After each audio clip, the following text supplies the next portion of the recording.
皆さんこんにちは、ゆっくりレ夢ムです。ゆっくりマリサだぜ。今回は、以前やったヤスミン対策のヘリオス特集の2回目をやっちゃいます。そうなんだな。その時、私はまだいなかったからな。そうだね、マリサは今回から登場することになりました。改めて、よろしくお願いします。それじゃ、早速本日のテーマに入っていくよ。わかりやすく頼むよ。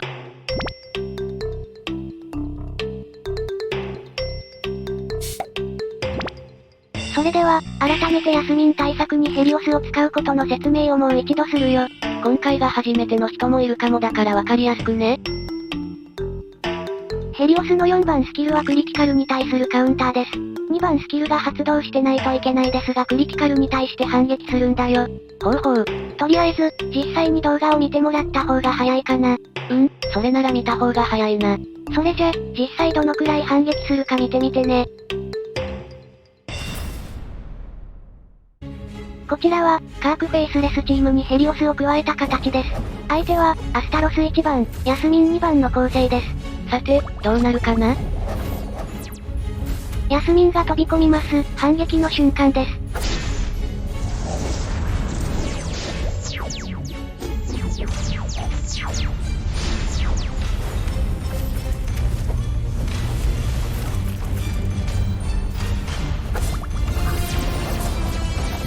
はぁ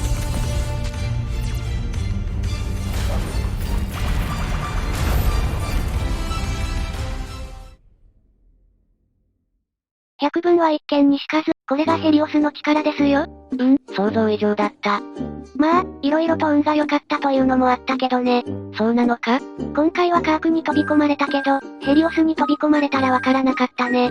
普段というか、ヘリオスに飛び込まれることが多いから。そうなるとどうなるんだ？相手のヤスミンは強かったから倒せなかったと思うよ。そうなんだな。簡単に説明するね。これね、ヤスミンが飛び込む前にカークが攻撃したやつなんだけど、多分、3回攻撃したのに、避けられて、1回しか当たってない。全然当たってねえじゃん。まあ、こういう避けるのとか、味が高くて硬いヤスミンとかいるのよ。トリマ、カークは25000は与えたんだよ。まあ、カークだからそれなりに高いダメージなんだろうな。で、問題のヘリオスのクリティカルカウンターだよ。私が見てびっくりしたやつだよ。7発全部クリティカルして、多分体力の半分持っていったからね。まあ、今回は7回全部反撃したんだけど、その前に味方が死んで反撃が途中で終わる可能性もあるからね。なかなか複雑なんだな。まあ、細かい考察とかはまた今度にして、今回の内訳みたいなの作ったよ。とりあえず説明してくれ。今回のヤスの体力と守備と避けの考察の要点だけ話すよ。カークの1回の攻撃は 17% 減るんだよね。今回は1回しか当たらなかったけど、3回とも当たってたら、51% も減ってたんだよ。ヘリオスの反撃は1回で 8%、今回は、7たす1回で 64%、ダメージだけでも約94000だよ。なんかよくわからんが、すごいんだよな。多少運の要素もあるけど、すごいといえばすごいよ。なんか攻撃してるのがヤスミンなのか、カークなのかそれがわからんかったわ。まあ、ざっくばらんに、ヘリオスはクリティカルには強いのよ。もちろん、勝負に絶対はないけどね。まあ、そうなんだな。じゃ、そろそろウプ主のヘリオスについてだよ。私はあまり知らないから、レ夢ムが説明してくれよ。強くなれる方法を知ったので、ヤスを倒すために、ヤスを超えるために闇落ちしてしまったんだよ。つまり、原因はヤスか。今のところは、そういうことだね。で、闇落ちするとどうなるんだ？体力が増えるよ。やったねヘリちゃん。しょうがないな。いてー。目が覚めたか、レ夢ム？なんでいきなり叩くんだよ。ヘリオスより、レ夢ムの方がむしろ闇落ちしてそうだったぞ。レ夢ムまで闇落ちしてたら大変だぜ。それならせめて魔法を使うとかさ。トリマ、大丈夫だろ？大丈夫だ。問題ない。ひとまず、ちゃんと説明をするよ。ウプ主のヘリオスがただのデビルスキンを手に入れただけなんだけど、まあ、他にも色々と成長して一気に強くなったものだからね。確かにこれは闇落ちって言ってもいい変貌ぶりだな。トリマ、強くなったところを簡単に説明するよ。まず、闇落ちして、体力が増えたね。次に、アクセルに取り憑かれて、魔力と防御が強くなったよ。特に、アーマーが3000超えたから、火ダメの半分が暗黒空間にばらまかれることになったよ。暗黒空間にばらまかれる？そうそう、他のヒーローも同じだけど、3000超えるとどこかの暗黒空間に消えるみたいだよ。暗黒空間？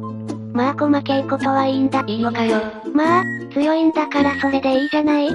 まあそうだな、そういうことにしとくよ。あと、星5、ランク2アップ、アーティファクトも上がりました。これでまた、魔力と体力と防御が上昇したんだよね。すっげー頑張ってんじゃん。そうなのよ、それさ、結果的にどうなったかっていうとだね。こうなりました。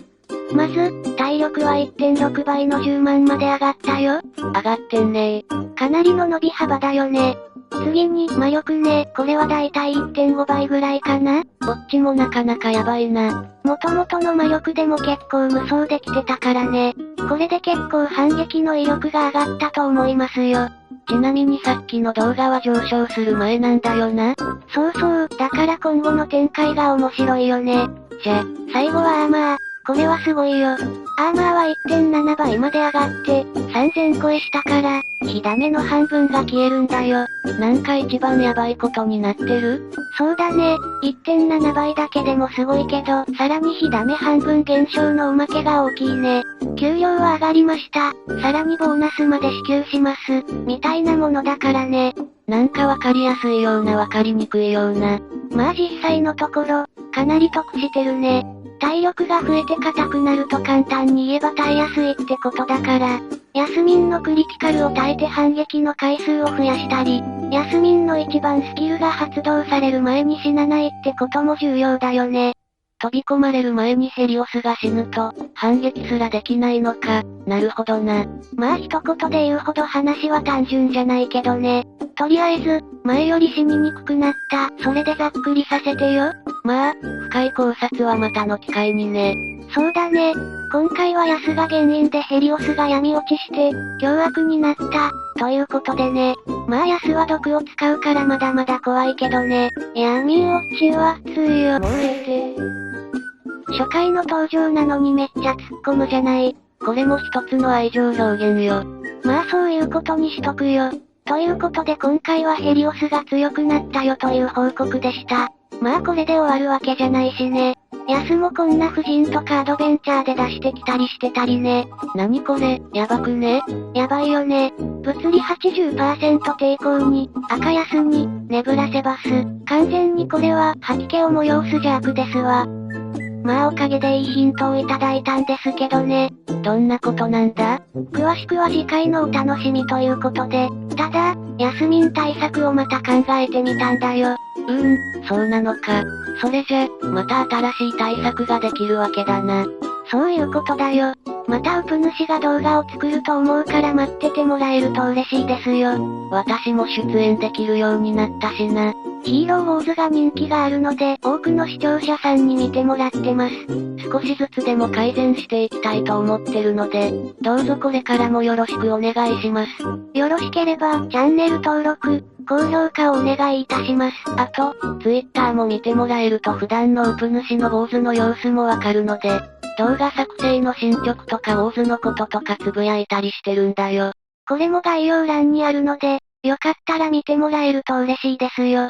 あと、ヘリオスは、闇落ちしてなんか決めセリフを覚えたということでね。ヤスミン、私に攻撃すると死ぬことになる。死んだことを後悔する時間をもう与えん。でも圧倒的に力の差を見せつけられて負けることもあるんだろ？そんな時にそんなドヤ顔セリフは恥ずかしくないか？その時は私のそばに近寄るなぁ。無駄。マリサのツッコミがもはやスタンド攻撃になってるのは気のせいじゃないよね？まあ細かいことは気にするな。では皆さん、次の動画でお会いしましょう。それでは、ご視聴、ありがとうございました。